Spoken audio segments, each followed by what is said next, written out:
La soirée. Ok, super. Donc, bonjour Frédéric. Bon, désolé de te mettre à contribution une fois de plus et puis un peu tardivement, mais on essaye de, de faire partager le maximum de réflexions et d'associer à nos travaux aussi une diversité des engagements. Et donc, Frédéric est élu régional communiste, il est membre de la direction du PCF en Gironde et il est militant politique et vient d'être élu récemment à l'exécutif du Parti communiste Non, au Conseil national, au juste. Conseil national, pardon, excusez-moi. Et c'est déjà, enfin bon, c'est déjà un boulot supplémentaire et une responsabilité importante. Et donc, il va revenir sur un sujet qu'il a un petit peu déjà évoqué, mais pour l'approfondir, qui traverse un peu les préoccupations politiques actuelles sur peuple et classe sociale. Donc, à toi, Et Frédéric. République, Et puisque République, la bien sûr, thématique, c'est puisque la République. thématique, c'est la République. C'est la République. Je me suis plié à la thématique. D'abord, juste pour compléter la présentation de Dominique, je suis donc membre du Conseil national du PCF et en charge de la structuration de l'activité des communistes en entreprise et dans le lieu de travail. Voilà. Ce qui m'a amené à beaucoup me déplacer, à rencontrer beaucoup de salariés, que, Vas-y, vas-y, continue. que ce soit des cadres, des ingénieurs, des ouvriers, des employés, et à les rencontrer souvent dans le cadre de lutte sociale et de confrontation avec les choix de direction. Alors, peuple, la question qui était abordée, la manière dont je vais le traiter, c'est dans le prolongement d'un article que j'ai écrit pour la revue La Pensée, que vous connaissez peut-être, qui est une revue rationaliste, qui faisait suite à un article de Jean-Christophe Ledigol, qui est sociologue et qui a travaillé sur la question des blocs et comment dans un temps d'intensification médiatique, cette notion de bloc a envahi l'espace médiatico-politique, notamment durant la campagne présidentielle de 2022, mais même avant. Et Jean-Christophe Ledigol l'a interrogé à partir de son point de vue de sociologue, euh, en interrogeant l'accélération médiatique qu'il y a pu avoir autour de la notion de bloc. Euh, Moi, j'ai voulu la travailler à partir de ce qu'il était originellement, d'interroger la pertinence d'utiliser le concept de bloc aujourd'hui en termes politiques, comme ça a pu être utilisé dans les médias avec le bloc d'extrême droite, le bloc centriste ou le bloc de gauche, ou comme ça a pu être utilisé dans le cadre de la campagne présidentielle autour de la notion de bloc populaire. Et d'ailleurs, ça fait un peu écho à ce qu'on a pu discuter tout à l'heure. Pour ça, je me suis penché sur un livre qui a été publié en 2017 et qui a été enrichi en 2018 suite à l'élection présidentielle et à l'élection d'Emmanuel Macron, qui a été écrit par deux économistes qui sont Benoît Amable et Stefano Palombarini, aux éditions Agir, et qui s'appelle L'illusion du bloc bourgeois. Donc c'est un petit livre de 200 pages où les deux auteurs décortiquent d'un point de vue social euh, euh, le découpage politique de la France et comment, à partir de couches sociales, de catégories sociales, il y a des projets politiques qui peuvent émerger ou se construire. Euh, et donc, à partir de là, il décompose l'électorat français en classes homogènes sur la base d'attentes qui sont exprimées. Plusieurs classes sont susceptibles d'intégrer à chaque fois les alliances sociales qui peuvent se construire. Donc, pour être clair, par exemple, ce qui a pu exister dans les années 80 avec une alliance sociale des employés, des ouvriers et des classes moyennes telles que eux ils abordent. Hein. Je ne dis pas que c'est ce que je partage, mais c'est ce qu'ils mettent en avant. Euh, ou d'un autre côté, en étant sur le bloc centriste, une classe urbaine économiquement aisée qui compose pour l'essentiel l'électorat d'Emmanuel Macron. C'est un peu ce qui est construit dans ce livre-là. L'analyse d'ailleurs y est plutôt efficace et donne une photographie assez juste des équilibres politiques qu'on a pu connaître ces 40 dernières années. Cependant, si la notion de bloc peut avoir un intérêt en termes de photographie des rapports de force politiques, elle ne rend pas, à mon sens, le mouvement qui peut traverser les couches sociales ou qui pourrait traverser l'électorat plus globalement. Elle tend pour ma part, je pense, à figer les aspirations de telle ou telle catégorie sociale au lieu de montrer les points de convergence qu'on pourrait créer avec telle ou telle catégorie sociale. Donc, on est, à mon sens, dans un travail de marketing politique plutôt efficace, pas dire le contraire, c'est plutôt efficace. C'est le cas, j'ai envie de dire que ça soit ce qu'a fait Emmanuel Macron ou même Jean-Luc Mélenchon. On est sur du marketing politique plutôt efficace, mais qui montre, à mon sens, aussi les limites et les contradictions même de la notion et du concept de bloc, puisqu'en conclusion du livre qu'ils ont écrit, ils disent pour Mélenchon, une des solutions serait de s'adresser à l'ensemble des couches populaires, y compris donc celles qui étaient auparavant intégrées au bloc de droite. Une alliance qui réunirait l'ensemble des classes populaires serait cependant traversée par des contradictions majeures qui nous apparaît indépassables euh, la difficulté notamment pour les couches moyennes supérieures de reconstituer un bloc de gauche et la contradiction majeure étant l'Union européenne. Voilà, donc je vous redonne un peu le sens du livre qui montre, à mon sens, aussi les limites et la manière de prendre la notion de bloc. Je vais revenir rapidement et faire un détour sur l'origine et la manière dont cette notion et ce concept a grandi. On le doit en grande partie, même si c'est exagéré ce que je vais dire, à l'élaboration de Gramsci dans l'Italie des années 20 et comment il a travaillé à la notion de bloc et de bloc historique, pour être plus précis, à partir de la réalité sociale qu'était l'Italie des années 20, c'est-à-dire une montée en puissance de la classe ouvrière en Italie, mais avec une prédominance, une prégnance encore très forte de la paysannerie. Et à partir de là, la pensée de Gramsci pour la transformation de la société italienne et de se dire s'il n'y a pas une alliance entre la classe ouvrière et la classe paysanne, il n'y a pas de possibilité de transformation réelle et de prendre l'hégémonie sur la société italienne. Cette notion d'ailleurs de bloc va trouver un écho en France. Elle va trouver un écho puisqu'on va avoir dans les années 20 le Parti communiste qui va porter l'idée d'un bloc ouvrier et paysan, qui va se traduire d'ailleurs directement, et ça concerne un peu notre région, avec tout un travail qui va être fait en direction de la paysannerie française, qui avait une particularité, qui était une paysannerie, certes, où il existait du salariat, mais aussi une petite paysannerie avec des petits propriétaires.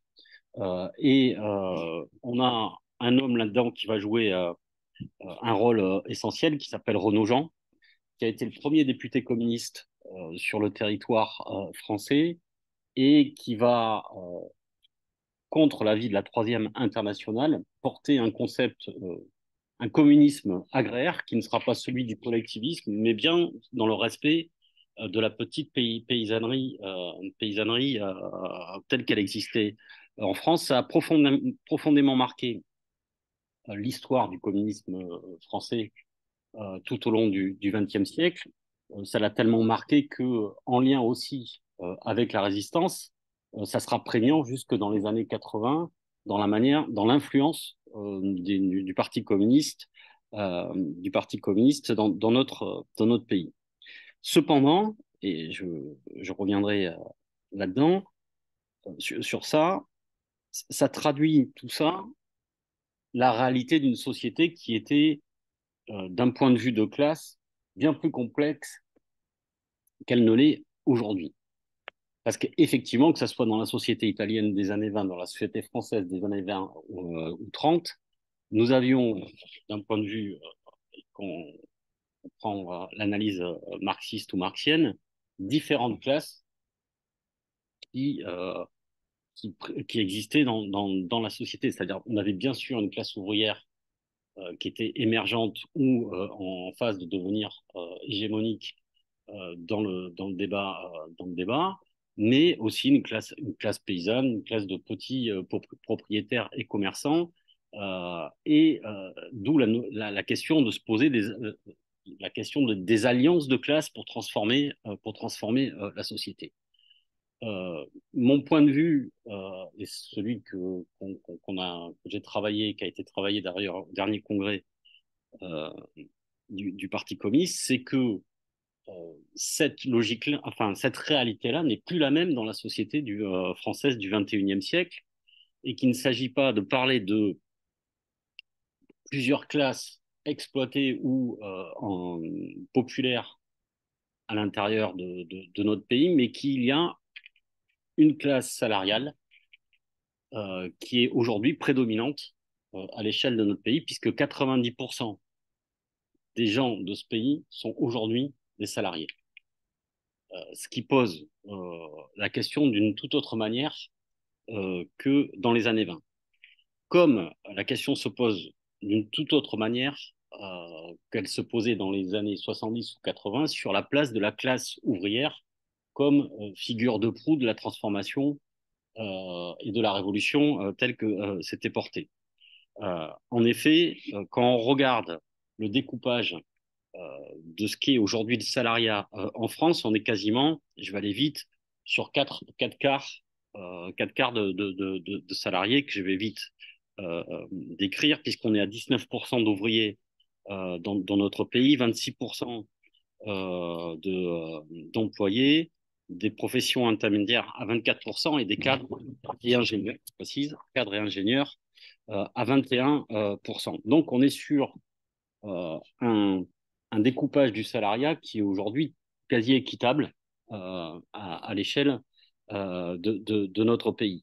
C'est dû à plein de raisons, ça a été évoqué dans d'autres temps de réflexion, mais bien évidemment, la désindustrialisation massive qu'on a connue sur les 40 dernières années explique pour partie la chute énorme de la classe ouvrière dans notre pays, mais aussi d'autres raisons qu'il faut aborder, qui sont plutôt des raisons, j'ai envie de dire, positives, c'est-à-dire l'évolution de l'accès au savoir, à l'éducation, qui fait qu'aujourd'hui, on a plus de professions intermédiaires, plus d'ingénieurs dans ce pays.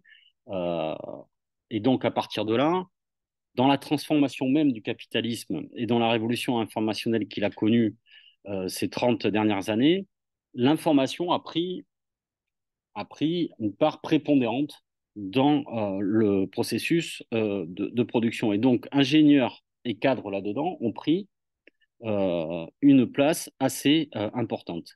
Or, ce que je défends et que je reviendrai dessus, d'autres défendent, c'est que si la pression, si l'exploitation touche en premier lieu et de manière violente les ouvriers et les employés, elle touche aussi les catégories supérieures de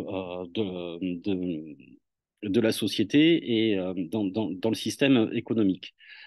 Voire même, dans certaines circonstances, ils sont les premiers à subir cette pression et cette exploitation. On l'a vu, on le voit et ça a été développé avec tout ce qui est autour des injonctions contradictoires qui peuvent exister, la perte du sens au travail.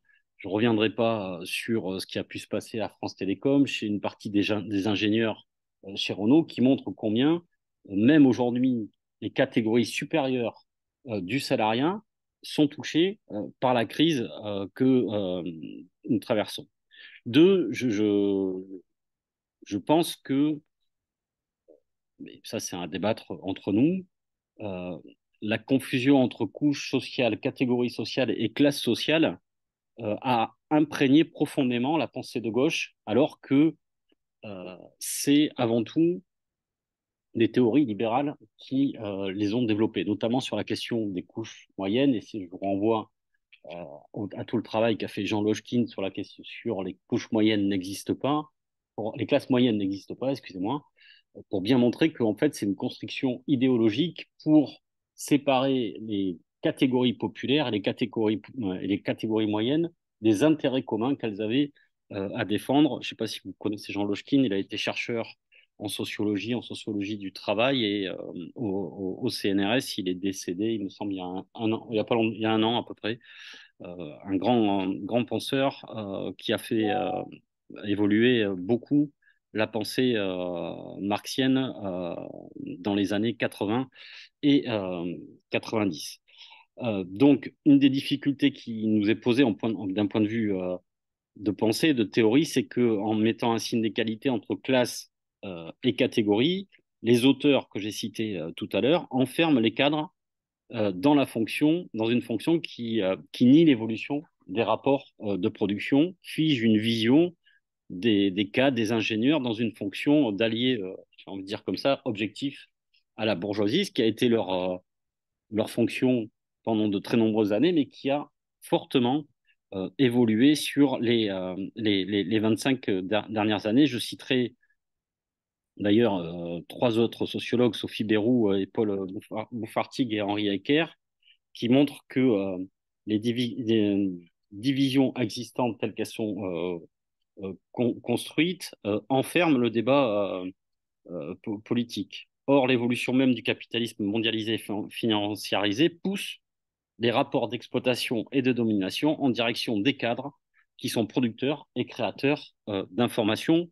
Je vous dis, cette citation-là de ces trois sociologues, elle est issue d'un bouquin qui traite des catégories populaires dans notre pays. C'est pour montrer comment, à un moment donné, euh, les catégories populaires, les catégories supérieures ont des intérêts euh, en commun. Enfin, la confusion entre catégorie et classe permet de justifier la notion de bloc, mais surtout s'appuie sur différentes catégories de la société. Ces différences sont bien sûr d'abord dans le procès du travail, dans les expériences que chacun peut faire au travail, dans les revenus que chacun perçoit, parce qu'il est évident que on va dire que tendanciellement, un ingénieur et un ouvrier ne va pas toucher le même revenu à la fin du mois, tout comme les modes de vie. Mais en insistant sur les différences, on efface en fait en permanence les intérêts communs qui peuvent être construits pour un projet d'émancipation. Dès 2003, Paul Bocara, qui était un économiste, avait mis, euh, avait mis en point, avait pointé cet enjeu d'unité du salariat pour être en capacité d'aller contester la gestion des entreprises et porter d'autres projets. C'est vrai, par exemple, quelle que soit la catégorie sociale, sur une aspiration commune des salariés, qui peut être l'accès à la formation. Euh, J'y reviendrai un petit peu plus tard. Euh, la volonté de pouvoir décider en commun du devenir du lieu de travail, de l'entreprise, ou même à une échelle plus micro d'un atelier ou d'un bureau. Euh, Ça peut être aussi les luttes qui se construisent pour l'emploi ou la sauvegarde de sites industriels. Je vous le dis pour l'anecdote, mais on a vu à General Electric, dans le territoire de Belfort, il y a 3 ans de ça, des ingénieurs de General Electric tenir des piquets de grève devant l'entreprise. Chose inimaginable il y a encore 30 ans. C'est-à-dire que on a même des pratiques issues de l'histoire du monde ouvrier qui aujourd'hui pénètrent le monde des ingénieurs. Donc, c'est pour montrer qu'en fait, et je vais avancé, il y a besoin de mieux travailler à la question de l'unité du salariat et que, à partir de là, la notion de bloc n'arrive pas à rendre d'un point de vue politique, efficace l'unité du salariat.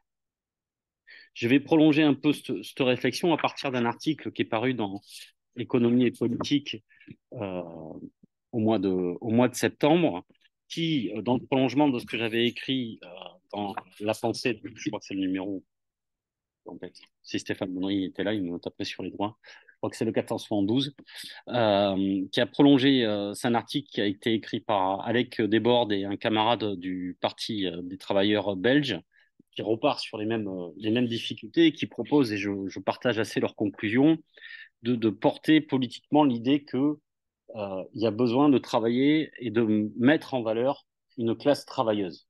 Voilà. Qui permet de rassembler l'ensemble de ceux qui aujourd'hui sont dans le système de production. Quand je dis système de production, euh, ça peut être de services, de produits, qui peuvent être aussi dans les services publics, au sens large du terme, les enseignants, les hospitaliers, tous ceux qui aujourd'hui ne vivent que de leur force de travail et donc sont la classe travailleuse. C'est une conclusion qui me paraît assez pertinente que on a commencé à réfléchir dans des commissions propres au Parti communiste, c'est qu'on pousse aujourd'hui nos principaux porte-parole à porter dans le débat public. En l'occurrence, en Belgique, c'est déjà le cas. Ils portent beaucoup cette notion-là et je pense que en France, on a intérêt à le faire vivre comme ça. Ça a été dit dans une autre conférence, mais face à la division entretenue en permanence par le pouvoir, et quand je dis le pouvoir, c'est pour aller vite, mais en fait, par les forces de l'argent et le gouvernement qui est à son service, notre enjeu de progressiste, c'est de porter en permanence la question du rassemblement et de porter des éléments qui rassemblent la population pour la transformation de la société. Dernier élément, c'est sur la question de la République, puisque c'était la thématique à traverser toute une partie de la semaine. Je pense qu'une des questions essentielles qui nous est posée aujourd'hui, c'est, je veux le dire de manière un peu caricaturale, de remettre du contenu de classe dans la question de la République. Alors on sait que historiquement, la question de la République et du mouvement ouvrier a été très compliquée, n'a pas toujours été facile. On a tendance à croire, 150 ans, 200 ans plus tard, que ça a été une évidence, mais pas du tout. En fait, il y avait le combat des républicains dans un coin, le combat, euh, si on veut dire, des socialistes, en tout cas de ceux qui portaient l'émancipation de l'autre. Et c'est la Commune de Paris qui, en grande partie, a réussi à réunir tout le monde et qui fait qu'à un moment donné, le mouvement ouvrier a été porteur de la République. Et ça, j'ai envie de dire, depuis maintenant la Commune de Paris. Mais ça n'a pas toujours été le cas. Et regardons bien qu'aujourd'hui, on est peut-être aussi en dissonance sur cette question-là. Euh, et c'est pour ça que j'ai mis ici une thèse qui, à mon sens, mérite d'être prolongée et travaillée, c'est que le délitement de la République et de la démocratie dans notre pays trouve en partie, je dis bien en partie parce qu'il y a bien d'autres raisons que vous avez déjà débattues, dans la transformation même des forces productives et dans la transformation même du capital. Et la transformation de la production bouscule le lien au collectif et à sa projection individuelle dans la vie. La transformation profonde qui traverse la société depuis maintenant une quarantaine d'années, 50 ans, font grandir, et on pourrait en parler longuement, l'aspiration à maîtriser sa vie et à en être pleinement acteur. Or, l'expérience que font les gens au quotidien dans leur travail vient percuter directement cette aspiration. C'est-à-dire que on a un discours d'ailleurs plutôt libéral qui nous explique qu'il faut qu'on prenne en main notre vie, qu'on saisisse toutes les occasions et tout ça, mais l'expérience que font les gens, que ce soit dans un service public, que ce soit dans une usine, quand on est délivrou, enfin tout ça, c'est que ils ne sont pas maîtres en fait des décisions.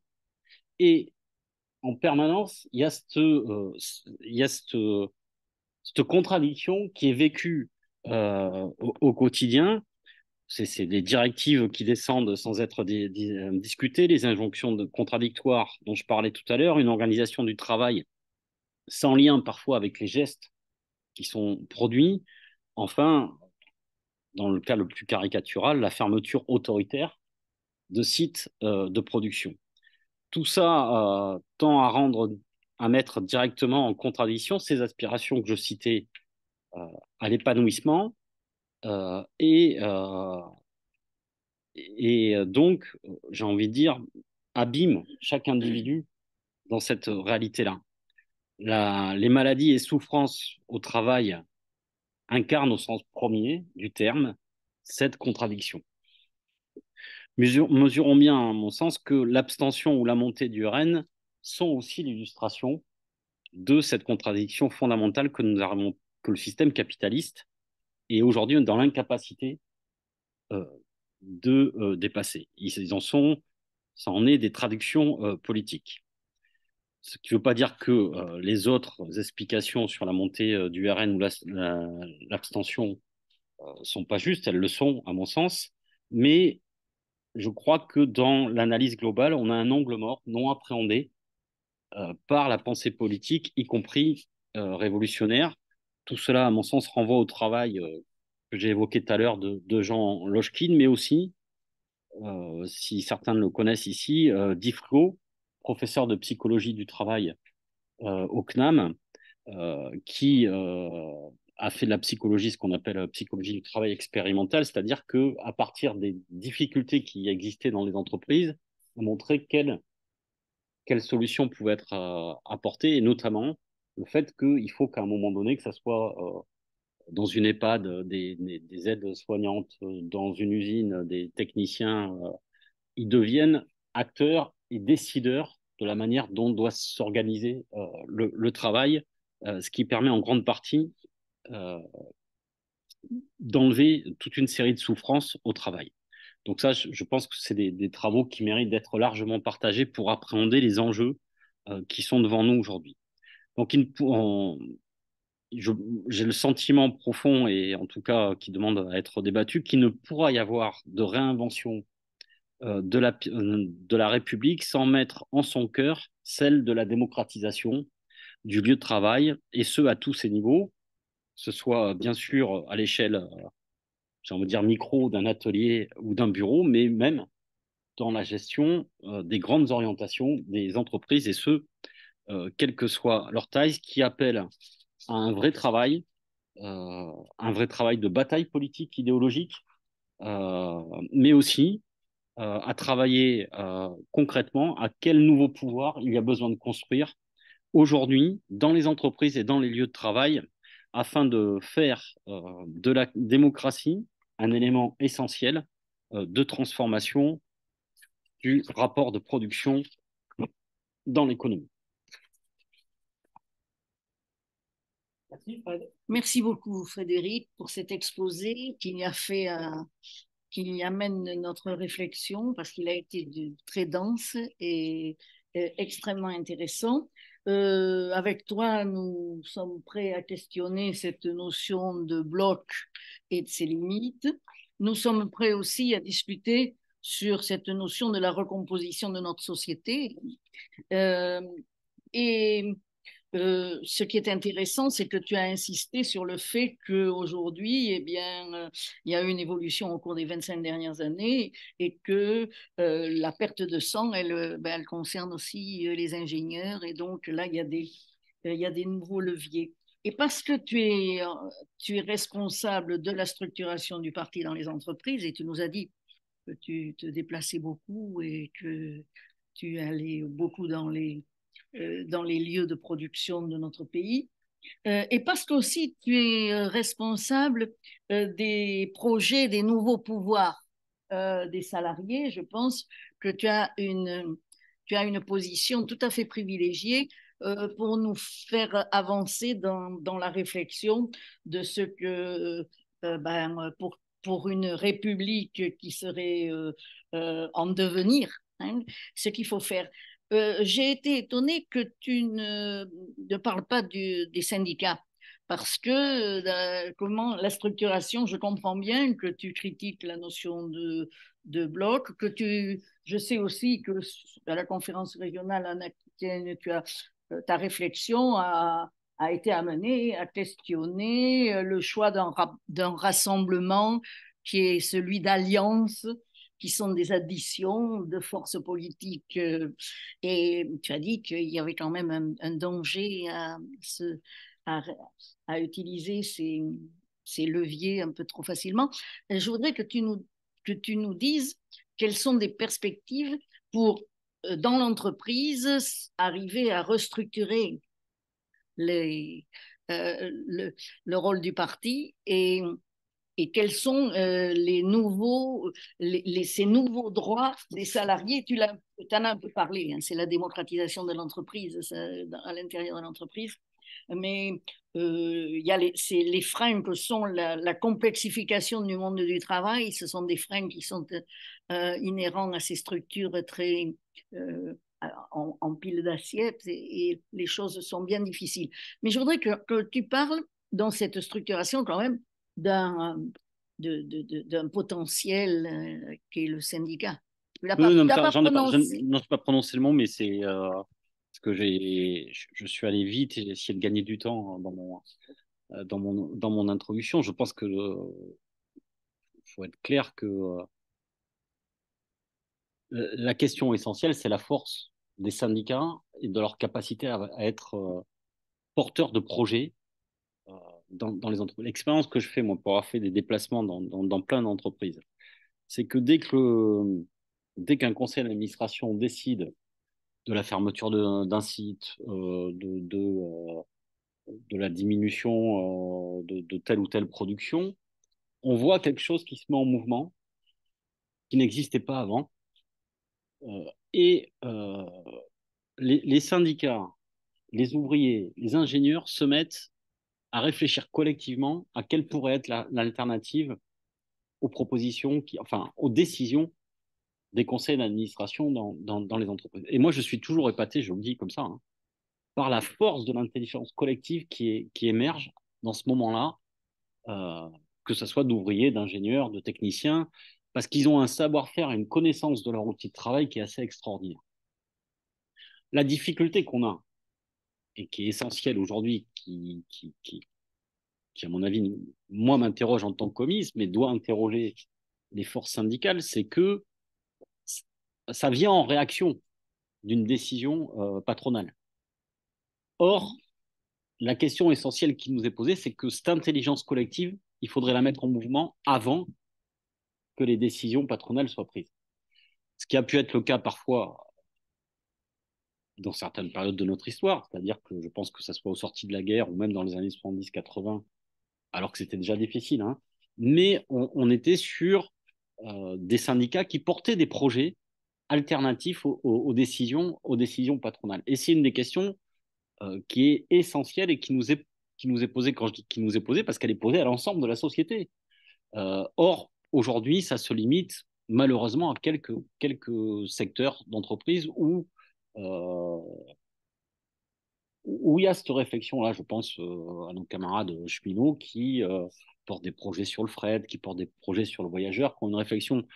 Ils ne sont pas uniquement dans la défense permanente, ils sont dans la projection de ce que pourrait être leur entreprise pour répondre aux besoins de la population et aux enjeux, par exemple, environnementaux qui nous sont posés. Donc, la question de la place des syndicats est centrale sur l'intervention que je viens de faire.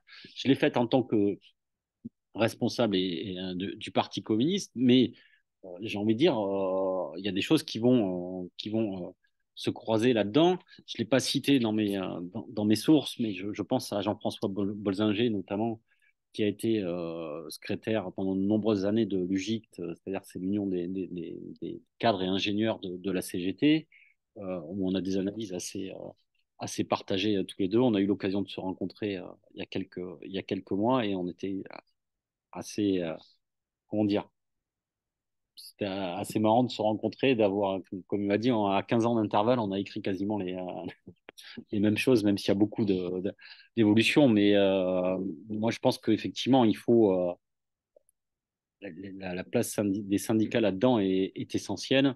Euh, je pense qu'il y a bien sûr le rôle de défense au quotidien des salariés dans une entreprise, dans un groupe, mais que la force syndicale, c'est aussi d'être en capacité de penser la transformation et des projets pour l'entreprise. Deux, sur la question des nouveaux pouvoirs. Je vais aller sur trois exemples. Un, il y a un nouveau pouvoir qui pourrait être gagné très vite, c'est celui de donner la capacité au CSE de poser un droit de veto sur les décisions des conseils d'administration et de pouvoir porter un projet alternatif. Ça, j'ai envie de dire, ça, dans un texte de loi, c'est écrit en un quart d'heure. Deux, une expérience qui a existé, qui a été très brève, mais qui a montré son efficacité, c'est les conseils de production qui ont pu être mis en place dans le secteur aéronautique au sortir de la guerre, qui a montré à un moment donné comment des ingénieurs, des ouvriers, ont commencé à travailler ensemble. Et quand un ingénieur commençait à penser euh, à un avion, il allait voir l'ouvrier pour lui dire est-ce que cette pièce-là va correspondre ou pas. Et donc, il y a eu un échange entre eux de quelle pièce il y avait besoin et à partir de là, d'une intelligence collective qui se mettait en place sur quel outil de production on avait besoin de mettre en œuvre pour être, efficace. Est-ce que tu crois que les lois Auroux ont essayé de raviver un peu? Bah, le problème des lois Auroux, c'est qu'elles ont été incomplètes. Incomplètes, c'est-à-dire qu'elles ont commencé un bout du chemin. Certains d'entre vous ont connu cette période-là, c'est-à-dire qu'elles sont aussi arrivées à un moment donné de reflux du mouvement ouvrier et que je pense qu'il y a aussi dans le mouvement ouvrier et dans le mouvement syndical eu une difficulté à s'emparer de certains aspects de la loi Auroux. Dans la même période, puisque tu parles des lois Auroux, Jean Louchkine avait, avec des camarades de la CGT et des camarades du parti, à Renaud-Billancourt, fait une expérience d'atelier, pareil, du même type de ce que je disais sur les conseils de production, où en fait, les ouvriers prenaient en main la production et réfléchissaient et conceptualisaient à partir de eux des gestes qu'ils savaient produire, de ce qu'il y avait besoin de faire. Dernier exemple, c'est celui que j'ai cité tout à l'heure, d'Yves Clos, où en mettant des aides-soignantes autour d'une table et en partant de leur expérience de travail, ils transforment le service d'un EHPAD, non plus à partir de ce qu'avait décidé le directeur de l'EHPAD. Parfois même, c'est même pas le directeur de l'EHPAD, c'est-à-dire que c'est le groupe qui dit au directeur ce qu'il doit faire, qui explique après aux aides-soignants ce qu'il doit faire. Et ça dysfonctionnait complètement. L'EHPAD dysfonctionnait complètement. Yves Clos, avec son équipe, sont venus en consultation, puisque c'est comme ça qu'ils travaillent. Ils ont analysé et pendant plusieurs mois, ils ont fait travailler. Et ils ont mis surtout ces aides-soignantes autour de la table en regardant quels étaient les gestes nécessaires, qu'est-ce qu'elles produisaient, qu'est-ce qu'on leur faisait faire qui n'avait pas de sens. Et à partir de là, elles ont repris en main, leurs gestes de travail euh, pour être le plus efficace en direction des personnes dont elles avaient la responsabilité. Et on voit bien que c'est une question d'efficacité en fait qui est posée. C'est une question d'efficacité. C'est vrai, je prends le cas de l'EHPAD, mais ça se pose à tous les niveaux. C'est-à-dire qu'en laissant les hommes et les femmes être juste des exécutants, euh, un, comment dire, j'arrive pas à on les infantilise et puis surtout on n'utilise pas leur plein potentiel et les décisions qui sont prises deviennent inefficaces, que ce soit en termes de service ou de production. Et c'est toute la question qui nous est posée et qui nous est posée pour le fonctionnement même de notre démocratie. Parce que en continuant à abîmer les hommes et les femmes dans leur travail, on n'en fait pas des acteurs de la vie démocratique de notre pays. Et c'est pour ça que je suis convaincu que si on n'arrive pas à travailler cette question-là de manière plus profonde, si on n'arrive pas à mener des batailles politiques et syndicales sur des nouveaux droits d'intervention et de gestion, les deux, hein, droits d'intervention et de gestion dans les lieux de travail, notre démocratie continuera d'être profondément malade. Merci.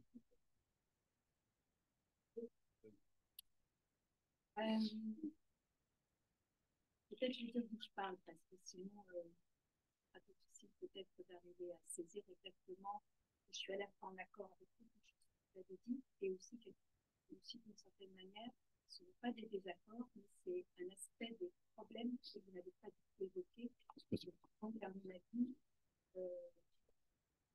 ne permet pas la pertinence de votre propos d'aller jusqu'à son terme et puis de voir vraiment des choses. Je suis militante féminine.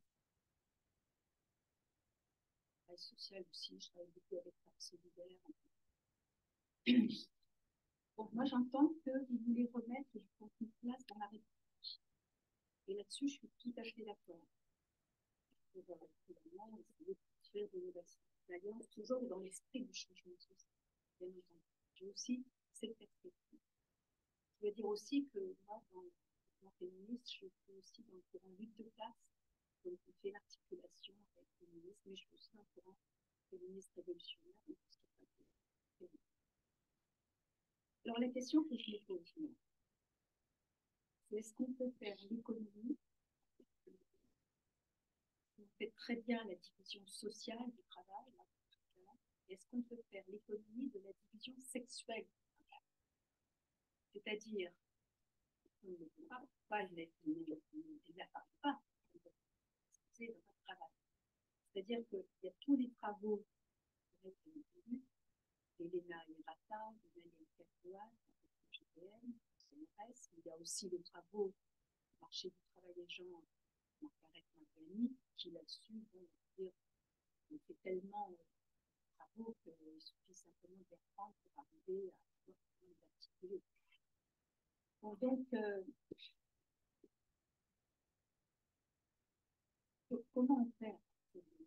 Parce que si dans l'entreprise, par exemple, on arrive à voir comment les choses peuvent être prises en compte pour que la voix des salariés et des salariés femmes soit entendue, comment fait-on, par exemple, si on ignore totalement la question de l'égalité des salaires? À l'heure actuelle, on peut faire parler beaucoup de travailleurs et de travailleuses dans l'entreprise sans jamais poser les problèmes qui se posent pour qu'il y ait plus de justice. Hein, puisque quand même, le projet qu'on a, c'est de faire plus de justice, la République de justice. Donc, comment on fait si on se tait, ça n'est pas présent? D'autres questions se posent, par exemple, la question de la représentation dans les conseils d'administration. Et d'autres questions se posent sur, effectivement, l'articulation par rapport au travail salarié, travail ménager, travail d'énergie, etc. Et donc, comment se fait-il que dans votre exposé, tout ça soit absent? Même si par ailleurs, je pourrais dire, vous pensez que c'est juste, etc. Mais ça n'est pas présent comme moyen d'intégration pour faire en sorte qu'on aille de l'échelle.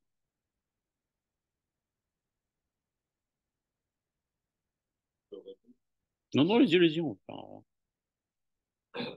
ça m'a bien intéressé. Ça m'a fait réfléchir, réaliser mes travail de sociologue. Et du coup, deux, trois remarques rapidement, je me disais, oui, c'est évidemment que quand vous parliez de la question de la pas de séparation entre la classe moyenne et la classe populaire, donc je ne vais pas réfléchir à la question, donc on va faire ce aussi. Donc les points communs que j'y vois en tout cas, c'est ils sont salariés. Il y a des différences d'argent, mais globalement, des différences de revenus, surtout, à mon avis, la différence, mais aussi des différences un peu de culture, culture du travail. Voilà, c'est un peu ça, mais c'est vrai que le point commun, d'ailleurs, de tous les salariés, c'est qu'ils sont salariés. Donc, c'est pas, ça va jusqu'au propriétaire. Ça, effectivement, ça, c'est un des éléments centraux. Enfin, d'ailleurs, c'est le marxisme, les salariés contre les propriétaires. Du coup, je vais revenir juste dessus après, mais et alors, du coup, vous disiez, il faut peut-être développer l'idée d'une classe travailleuse. Et pourquoi pas, mais classe salariale. En fait, la classe salariale, il y a les salariés contre la classe des propriétaires. L'analyse classique des marques, c'est ça le mérite de marque, c'est ça le mérite d'être clair. Parce que le problème de classe travailleuse, c'est qu'en fait, à la limite, ça peut créer une confusion, parce que les patrons, ils travaillent aussi. Alors, Oui, ils sont salariés aussi, hein, pour certains. Ils ne sont pas salariés. Mais si, il y en a qui sont salariés. Les PDG, ils sont salariés. Les PDG, ouais, c'est ça. C'est pas la majorité, quand même. Et ensuite, l'autre inconvénient, mais là, c'est vraiment secondaire, je me dis, mais là, c'est plutôt dans la communication. Je dis, la classe travailleuse, c'est penser aux travailleurs manuels. Alors que les travailleurs pas manuels, on a tendance à pas. Plutôt salarié qui est plus. Enfin, bon, voilà, moi, le mot salarié, peut-être première remarque. Du coup, je déroule, hein, puis à la fin, vous répondrez là, si vous voulez. Et du coup, l'élément central, ça, c'est justement peut-être pas un choix du Parti communiste, mais enfin, si. Une partie pour augmenter la maîtrise, la question, c'est comment on fait pour augmenter la maîtrise des travailleurs et des syndicats. Il y en a un, c'est développer les services publics, c'est classique communiste, il n'y a pas de problème, je pense. Simplement, il faut socialiser, et après, ça pose un problème. Et puis, il y a l'autre élément, à mon avis, qui est un des éléments les plus intéressants, mais qui n'est pas tellement la culture communiste, développer les coopératives de travailleurs. Là, justement, là, ils prennent vraiment la décision. Quand on regarde, par exemple, la démocratie dans les coopératives de travailleurs par rapport aux entreprises socialistes, et là, on parlait de la démocratie dans les universités, qui sont de plus en plus socialisées parce que les usagers votent, il y a les travailleurs, les profs qui votent, les fonctionnaires administratifs qui votent. C'est de plus en plus socialisé, il y a un peu de démocratie, tant qu'il y a une lourdeur. On se dit pourquoi? Alors, peut-être il y a deux raisons. Déjà, il y a petit et gros. Coopérative, c'est plus petit. Les entreprises publiques comme l'université, c'est très gros. Je pense qu'il y a une raison aussi qui explique ça, en fait, à l'université. C'est le fait que, finalement, on en discutait tout à l'heure, finalement, qui c'est qui décide à la fin? C'est le recteur. Le recteur représente l'État. Donc, finalement, il n'y a pas de liberté pédagogique, pas de liberté d'organisation du travail, un petit peu comme le programme non plus, pas beaucoup, un petit peu comme à l'attaque, un peu plus que dans les lycées. Sur le recrutement, pas beaucoup non plus. En gros, l'idée, ça veut dire que globalement, il faudrait garder l'égalité économique entre les universités, par exemple, et donner beaucoup plus de liberté sur tout le reste pédagogique, programme, etc. Alors évidemment, avec le délai qu'on a dit tout à l'heure, ça crée des inégalités, ça crée aussi la liberté démocratique. Dernier point par rapport à ça, par rapport à ce que vous disiez, c'était si je résume un peu tout ça, parce que c'est un peu long, désolé, c'est donc passer d'un système capitaliste à un système plus public ou plus coopératif, développer le pouvoir syndical dans le public et dans le privé, c'est ce que vous disiez, mais bon, c'est toujours difficile. Par exemple, la cogestion, mais ça reste toujours difficile dans un système capitaliste. Hein, mais ça dure jamais très longtemps. Et puis bon, la question de la propriété, avec différents éléments. Mais c'est bon, c'est des questions classiques. Hein. La question, c'est voilà, qu'est-ce qu'on va pousser plus parmi les curseurs pour améliorer le pouvoir des salariés ou des travailleurs. Non, peut-être c'est une question essentielle. C'est pas un angle mort dans ce que j'ai dit, mais parce que ça n'avait pas vocation, comment dire.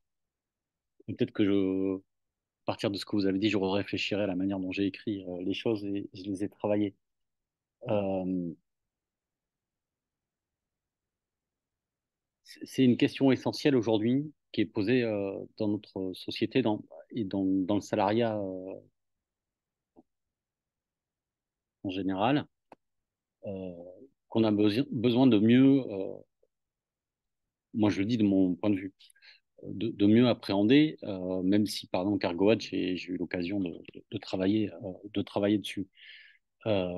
C'était pas mon point de départ dans ma réflexion, puisque mon point de départ dans ma réflexion, qu'on se comprenne bien, euh, c'est de dire pourquoi la notion de bloc ne me paraît pas comme euh, quelque chose de productif politiquement parlant. Voilà. Et quand je dis politiquement, je parle pas d'un point de vue électoraliste. Je parle d'un point de vue de production politique et donc d'objectifs de transformation révolutionnaire de la société. Et pourquoi mon point de départ de la réflexion est celui-là. C'est pour ça que je ne traite pas de la question du féminisme, de la place des femmes dans le monde du travail. C'est pas mon point de départ. Après, c'est un point de départ. Là, j'ai parlé de République, par exemple. Dans l'article de La Pensée que j'ai produit il y a plus d'un an maintenant, je ne parle pas de la République. J'évoque juste la question de nouveaux droits d'intervention des salariés dans l'entreprise, la question de l'accès à la formation, ce qui peut rassembler. Euh, il est évident qu'il y a d'autres combats à mener et à porter.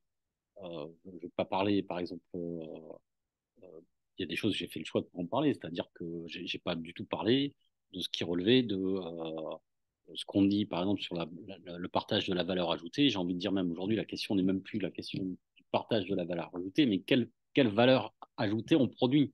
Quel est le contenu de la richesse de ce qu'on produit aujourd'hui? Ça répond à quoi? À quel objectif? Voilà.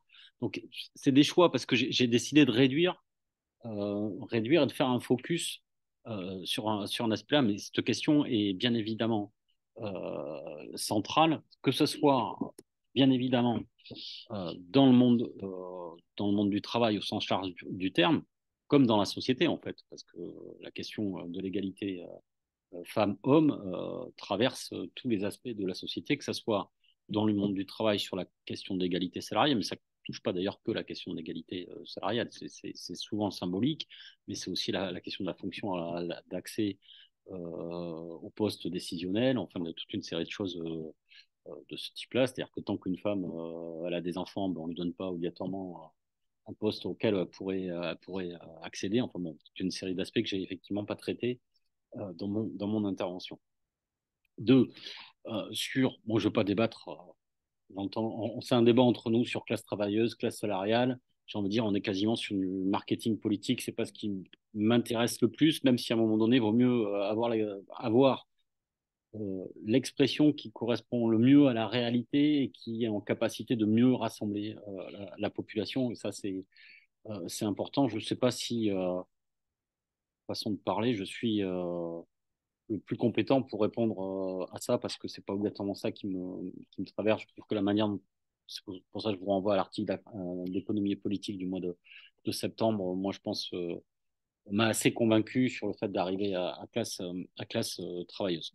Sur la question des coopératives, je vais m'inscrire en faux avec ce que vous avez dit, mais parce que l'histoire du communisme et du Parti communiste, deux choses distinctes, est traversée de va-et-vient, de mouvements de balancier assez complexes. Je parlais de Renaud Jean tout à l'heure sur la question de, de la paysannerie et du monde paysan. Euh, les communistes ont été des acteurs fondamentaux de la création de coopératives un peu partout, notamment dans le monde de la viticulture dans les pays du Languedoc. Voilà, et donc, même sur certains aspects, après, il y a eu des aspects très centralisateurs aussi. Sur la question, par exemple, de l'autogestion, on a été sur des mouvements de va-et-vient plutôt forts dans les années 70, plutôt d'un point de vue reflux dans les années 80, quand j'ai envie de dire, il y a eu, même si ça n'a jamais été affirmé tel quel et construit de cette manière-là, un retour un peu à une théorie et à une stratégie du classe contre classe, quoi. Voilà, c'est-à-dire qu'avec des batailles symboliques du type SKF à Ivry, la bataille de la sidérurgie dans la Lorraine, qui fait que la bataille de la défense pour l'emploi a mis en retrait la question de l'intervention, de l'autogestion des travailleurs. C'est des aspects stratégiques politiques qu'on peut critiquer facilement 30 ans plus tard. C'est toujours plus facile 30 ans plus tard de le critiquer, mais qui effectivement, à mon sens, nous ont plutôt pénalisé fortement dans l'appréhension euh, de ce qu'il y avait besoin de faire à ce moment-là et dans les politiques néolibérales qui étaient en train de se mettre en œuvre en France. Sur la question de l'université, alors je suis tout à fait extérieur, mais j'ai quitté le monde universitaire en étant étudiant il y a très longtemps. Je suis, mais je discute avec des camarades à moi qui sont universitaires. je ne crois pas que l'université soit plus démocratique aujourd'hui qu'elle ne l'était il y a 25 ans, quoi. Je pense même que ça a plutôt reculé. C'est-à-dire qu'il y a peut-être... Bon, je pense que le fait de voter n'est pas l'aboutissement de l'élaboration démocratique, quoi. Euh, j'ai participé à des conseils du FR en étant étudiant où on était, je pense, beaucoup plus démocratique que ce qui existe aujourd'hui dans l'élaboration même de ce que devaient être des réponses qu'il y avait à construire en termes d'élaboration même pédagogique de la confrontation qu'il peut y avoir entre étudiants et professeurs. En voyant bien que, in fine, c'est le professeur qui détermine à la fin, mais la confrontation existait et était plutôt intéressante. Les retours que j'ai aujourd'hui, et peut-être que c'est une vue biaisée, je pense que vous êtes quand même très happé par les tâches administratives, par la recherche de financement en permanence, de savoir comment vous allez pouvoir faire ça, ça ou ça, qui fait que tout cet aspect-là de la vie qui était particulier dans la société française, particulier, de la vie démocratique au sens large du terme, de la vie démocratique de l'université, je pense, est passé un peu en sourdine. Et de ce que je vois des âgées étudiantes ces, ces 10 dernières années, elles ont quand même, pour le coup, beaucoup perdu euh, en influence, ce qui est plutôt révélateur de la chute démocratique au sein même de l'université. Ça, c'est un sentiment personnel. Comme je ne suis pas les deux pieds dedans. Oui, le recul on peut le chiffrer. Moi, l'université que j'ai quittée, dans les IUT, il y avait 80% de syndicalisation au SNESUP. À partir de ce moment-là, effectivement, ça donnait du poids à toutes les activités qui étaient des activités de réflexion pédagogique, d'organisation des études. Aujourd'hui, les taux de syndicalisation, ils ont fondu comme neige au soleil. Toi qui viens de la quitter, tu peux peut-être nous les donner, mais et voilà, ils sont très faibles.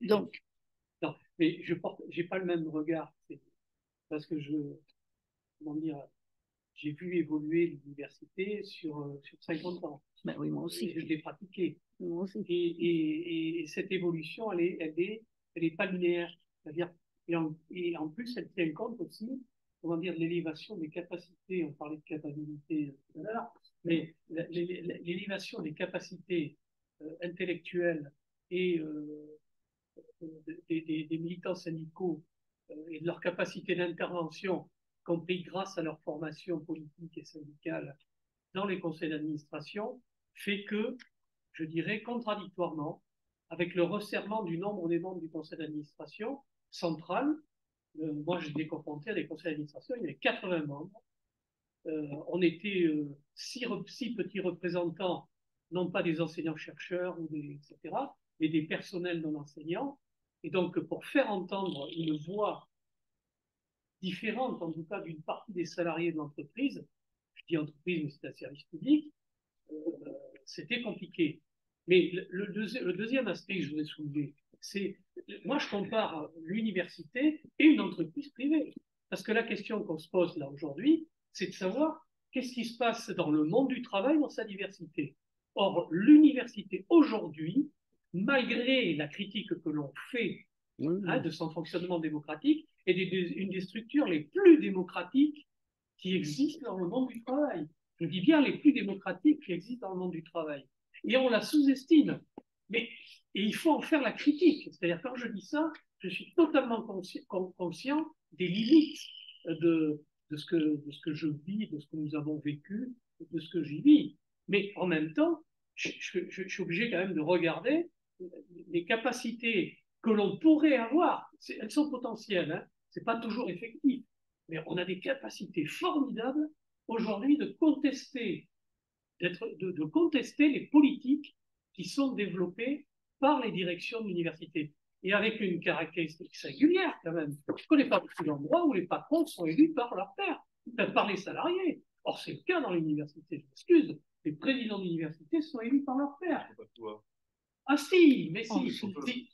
recteur, tu peux en parler tout à l'heure. Non, mais attends, je te disais qu'en dernier recours, c'est le recteur, parce que c'est le représentant de l'État et que c'est l'État qui finance encore à 40 à 60% les universités. Je dis bien à 40 à 60%.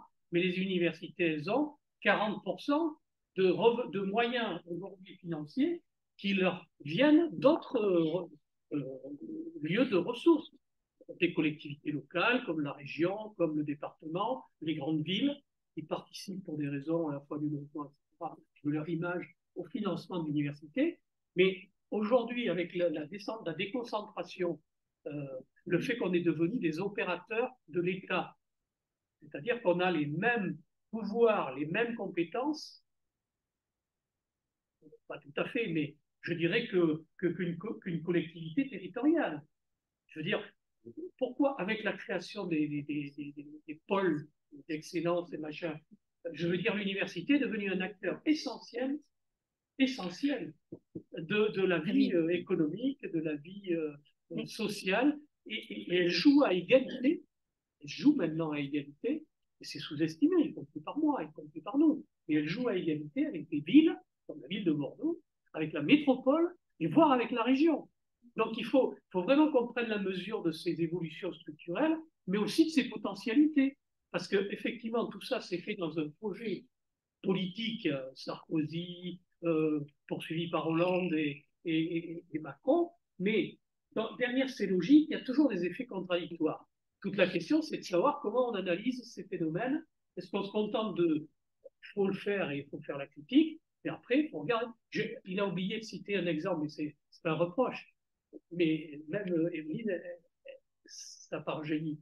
Mais il y a eu une expérience extraordinaire en Gironde, dans la période où justement, la période la plus terrible, c'est-à-dire la période de la désertification industrielle girondine, les années 70-90. C'est ce qui s'est passé pour l'usine Ford. Alors, ça n'a pas tout réglé, la preuve, hein, c'est qu'aujourd'hui, ils sont en train de fermer l'entreprise, le site, etc. Sauf qu'on a vécu une expérience de coopération entre syndicats et entre salariés qui ont provoqué la transformation industrielle du procès industriel de Ford. C'est-à-dire le passage de la production sous la forme fordiste à l'automatisation et la modernisation de l'entreprise, mais avec une maîtrise de la formation des salariés, pour que ce ne soit pas un truc. Enfin, et là, il y a eu une co-construction qui n'était pas forcément la politique de la direction de Ford à l'époque, qui voulait se barrer, hein, qui avait touché certes des. Hein, mais grâce effectivement aux communistes hein, qui portaient les trucs, c'était les militants communistes qui portaient du SNESUP, si tu veux, qui portaient en fait cette démarche-là et ce combat-là. Et c'est vrai qu'on sous-estime, je dirais, cette capacité qu'on a pu avoir.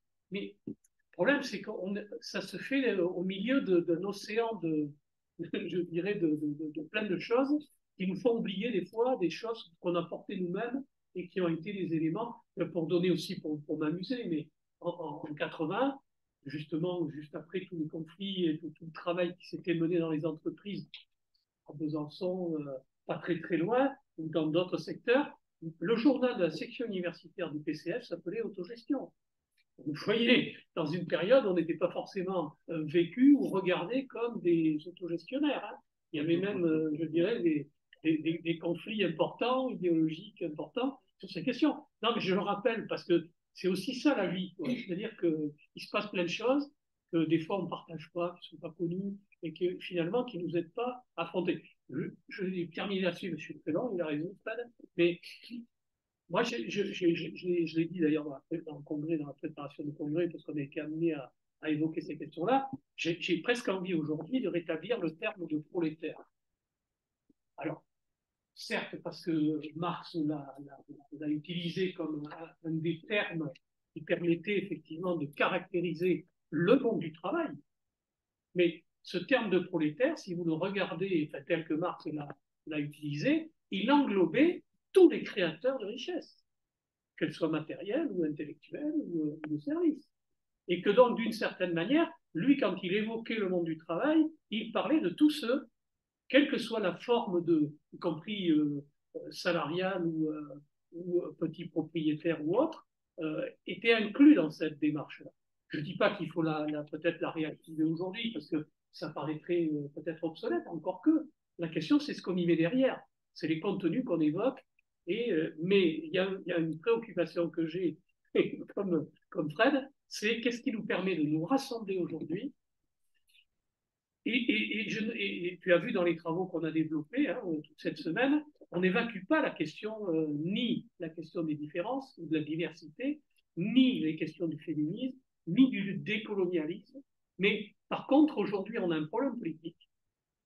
C'est comment on fait pour que toutes ces questions-là, sans les évacuer, soient des questions qui nous permettent de converger, de se rassembler pour être efficaces et mettre en cause la domination capitaliste pour ouvrir des nouveaux possibles. Et dans ces nouveaux possibles, il y a l'égalité homme-femme, il y a l'égalité au travail, et à l'université, justement, on a mis en œuvre des dispositifs qui permettent, dans l'élection de nos représentants, tout ça, c'est rentré dans la vie même du service public. C'est pas un détail.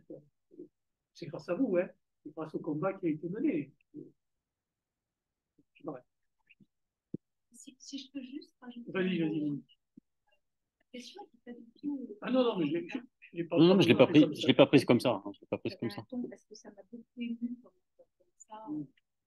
Parce que justement, si l'optique, c'est par rapport à l'objet de ce travail, si l'optique, c'est effectivement de rassembler les couches sociales exploitées pour changer la société, alors à entendre votre exposé, on se dit, mais on va rassembler justement les femmes avec ça.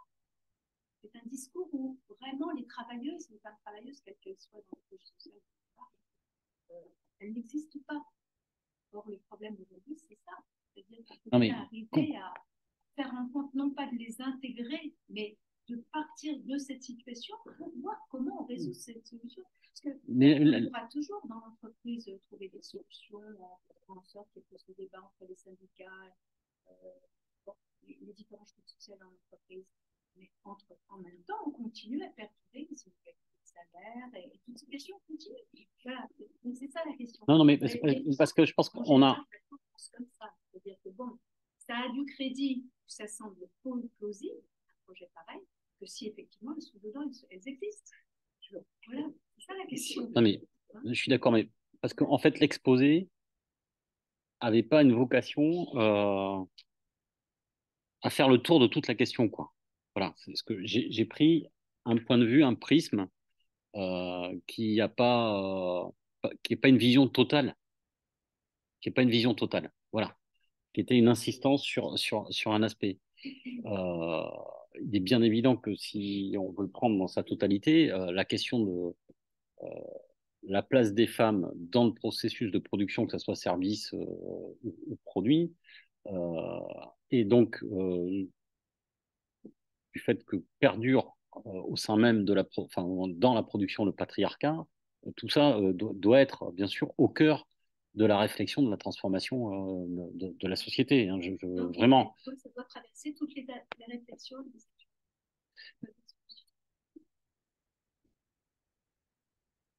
J'entends. Non, mais les rencontres qu'on organise, elles sont aussi faites pour ça.